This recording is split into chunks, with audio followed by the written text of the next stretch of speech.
మీ candidate selection నాకు అస్సలు నచ్చట్లేదు. ఆ రాయ్పూర్ క్యాండిడేట్ వేస్ట్ గాడు, ఆ మహబూబ్ నగర్ క్యాండిడేట్ సొల్లుగాడు. రాసుకో రాసుకో రాసుకో రాసుకో. బొకారో, అజ్మేర్, రాంచీ, పాట్నా, ఉడిపి, తేని ఈ క్యాండిడేట్స్ అందరినీ మార్చాలి. కాస్త మంచోళ్ళని పెట్టండి. క్యారెక్టర్ లేని క్యాండిడేట్స్ మీద ఇన్ని కోట్లు ఎలా ఖర్చు పెడతాం? ఒక్కొక్క సెటిల్మెంట్ కి 100 కోట్లు రావాలి. నెల తిరగకుండానే ఇండియాలో 100 సెటిల్మెంట్లు జరగాలి. పెండింగ్ లో ఉన్న ప్రతి గొడవ బయటికి లాగండి. వాళ్ళు అప్రోచ్ అవ్వకపోతే మీరే టచ్ లోకి వెళ్ళండి. కరెక్ట్ చేయండి అమ్మా. మనకి ఎక్కువ ఒక 35,000 కోట్లు ఉంటే ఇచ్చావు. పోర్బందర్ కా ఓపోనెంట్ క్యాండిడేట్ బహుత్ పవర్ఫుల్ హై. సూర్యతో మాట్లాడి వాటిని నిలబడగొట్టొచ్చు. సెకండ్ సెటప్ ఉంటే ఎలక్షన్ లో పోటీ ఇచ్చే నీరు తెలుసా? ఆ జయదేవ్ కి సెకండ్ సెటప్ ఉంది. దానికి ఒక కొడుకున్నాడు. ఆ అమ్మాయితో మాట్లాడు. జయదేవ్ సగం ఆస్తి ఇప్పిస్తామని చెప్పు. పిల్లాడికి DNA टेस्ट చేయించి మీడియా ముందు పెట్టేయండి. हाँ जी, जयदेव मेरे पति है. 5 साल के पहले हमारा शादी हुआ है. 3 साल का बच्चा भी है. ये है DNA सर्टिफिकेट. కొంప ముంచిన DNA టెస్ట్. ఎలక్షన్ కి అర్హత కోల్పోయిన ఘనపులేటి జయదేవ్. సార్, వారం రోజులు ఎలక్షన్ ఉంది సార్. ఇప్పటికే 120 కోట్లు ఖర్చు పెట్టాను. నన్ను తీసేస్తే ఎలా? ఈ యొక్క ఏం చేయమంటావు? నీ వల్ల పార్టీ పరువు అవుద్ది. స్కామ్లతో నిండిపోయిన ప్రభుత్వం మాది.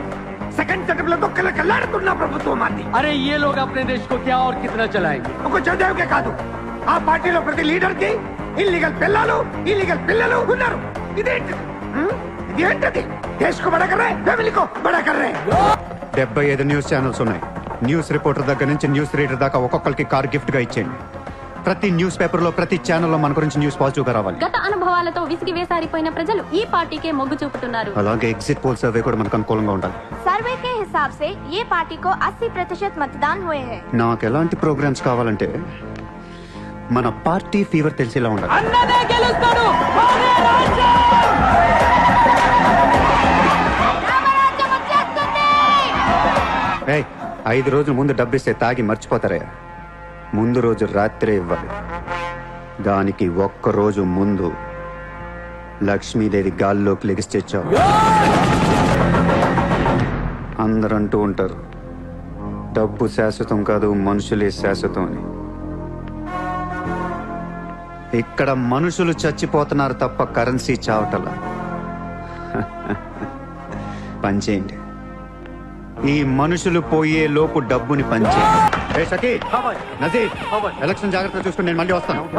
ఎవ్వరూ నా వెనక రావద్దు.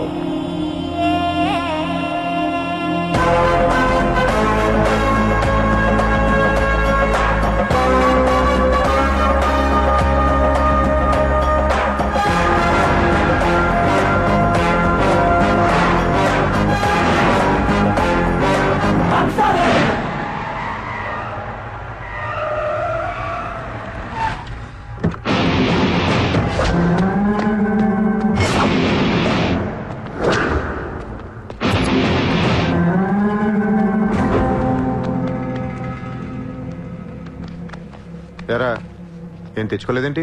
ఎలాగో నీ దగ్గర ఉంటాయి కదా, వాడుకుంటాను. చా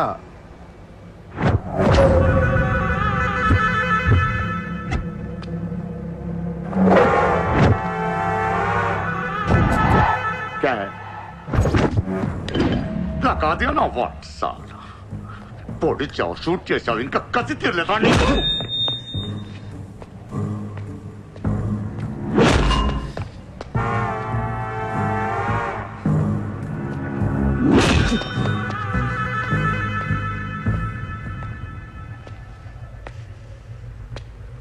కొడుతుంటే ముందుకు వస్తున్నావేంట్రా?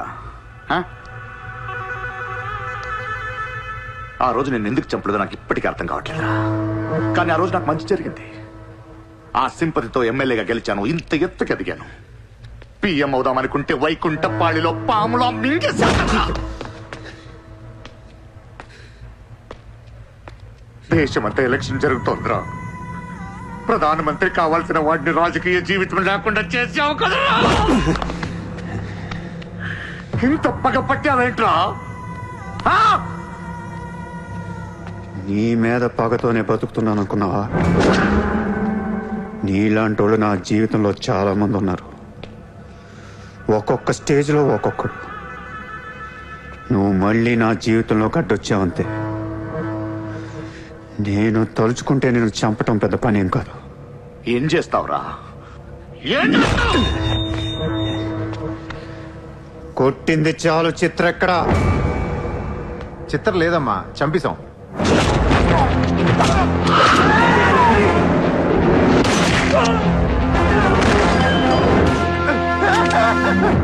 ఊరిని జోక్ చేశా. చిత్ర బతికి ఉంది. ఒక జోక్ వేస్తే 6 పోయారు ఇక్కడ. ఇలాంటి టైంలో జోక్ చేయకూడదు.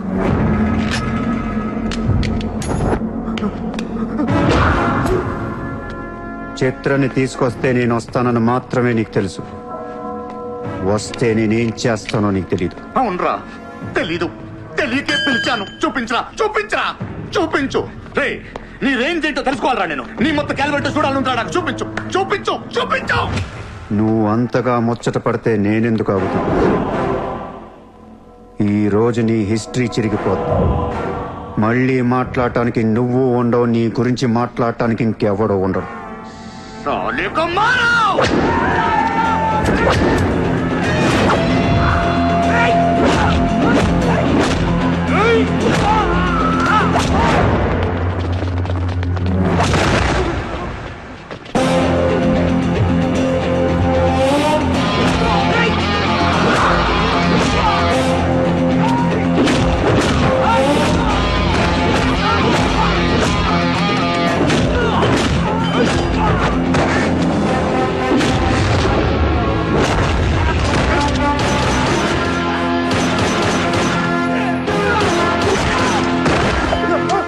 నోట్ చేయి.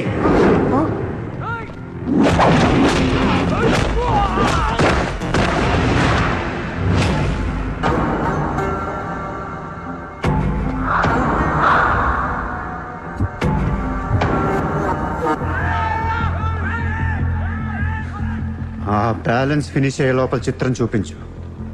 నువ్వు చూపించకపోతే ఆ తర్వాత చిత్రం ఎక్కడుందని అడగను కూడా అడగను. ఆటోమేటిక్ గా అదే ఆటోలో నువ్వు కూడా పోతావు.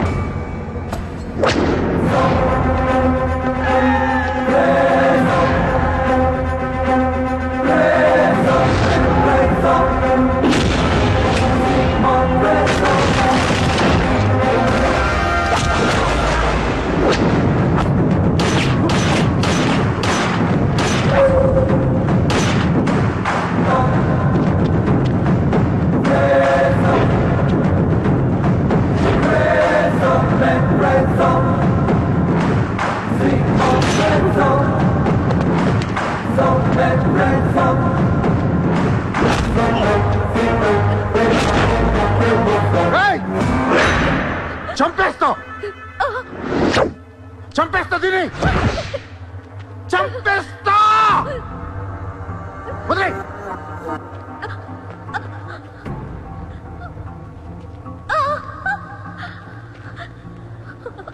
ఇలా ఉన్నావేంట్రా?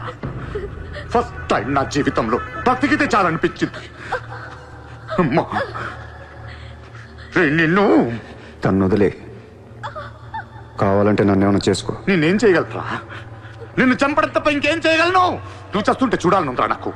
గన్ను తీసి కాల్చాలనుంది నాకు. కాల్చు. కాలుస్తావా కాల్చుకోమంటావా? కాల్చుకుంటావా? ఏ విన్నావురా? కాల్చుకో, కాల్చుకో, కాల్చుకో, కాల్చుకో.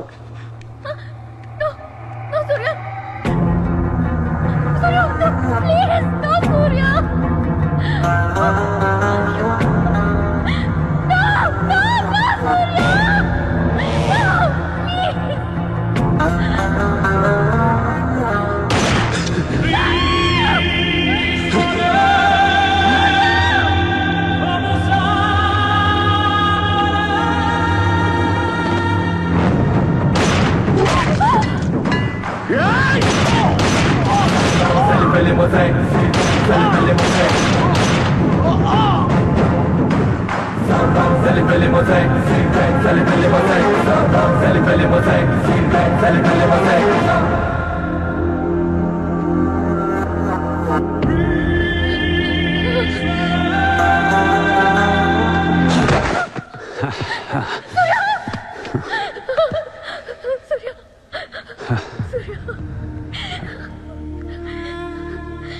నేను లైఫ్లో అందరితో బిజినెస్ చేసి సక్సెస్ అయ్యాను. కానీ నీతో ఫెయిల్ అయ్యాను. I love you. నేను ఇంకా మోసం చేస్తున్నాను అనుకుంటున్నావు కదా. చచ్చిపోయేటప్పుడు ఎవడు అబద్ధం చెప్పడు. అలా అనకు, నీకేం కాదు. బుల్లెట్ దిగింది నాకా నీకా? నా ప్రేమ నిజం, నువ్వు బతుకుతావు. ఒకవేళ నేను పోతే వెళ్ళను గుడ్, కానీ నీ ప్రేమ నిజమై నేను బతికిపోతే ఇండియా తీర్చేస్తాను. భారతదేశపు 14వ ప్రధానమంత్రిగా గురు గోవింద్ పటేల్ రేపు ప్రమాణ స్వీకారం చేయనున్నారు. పదవి బాధ్యతలు స్వీకరించిన వెంటనే ఆయన ముంబై లీలావతి హాస్పిటల్లో కోలుకుంటున్న ప్రముఖ బిజినెస్ మ్యాన్ విజయ్ సూర్యను కలవడానికి వెళ్తున్నట్లు సమాచారం. జీవితంలో ఎన్నో కష్టాలు పడి ఈ రోజు సూర్య ఎక్స్పోర్ట్స్ అండ్ ఇంపోర్ట్స్ బిజినెస్ బ్యాంకుల అధినేతగా ఎదిగారు. సాక్షాత్తు ప్రధానమంత్రి ఈ రోజు మిమ్మల్ని చూడడానికి వస్తున్నారు. ఈ సందర్భంగా యువతకు మీరిచ్చే సందేశం ఏంటి? మీరు అడుగుతున్నారు కాబట్టి చెప్తున్నాను. జీవితం అనేది ఒక యుద్ధం. దేవుడు మనల్ని వార్ జోన్లో పడేశాడు. Be alert, protect your self. లైఫ్లో ఒక గోల్ అంటూ పెట్టుకోండి, కసితో పరిగెత్తండి. పాడాలనుకుంటే కసిగా పాడేయండి, చదవాలనుకుంటే కసిగా చదివేయండి. లైఫ్లో ఏ గోలు లేనోళ్ళు మాత్రం వీలైనంత త్వరగా చచ్చిపోండి. మీ వల్ల మాకు ఏ ఉపయోగం లేదు. గుర్తుపెట్టుకో, నీకంటే తోపెవడు లేడిక్కడ. నీకేదనిపిస్తే వచ్చి ఎవడి మాట వినొద్దు, మనిషి మాట అసలు వినొద్దు. నీ టార్గెట్ 10 మైల్స్ అయితే aim for the 11th mile. కార్తే దిమ్మ తిరిగిపోవాలి. చల్.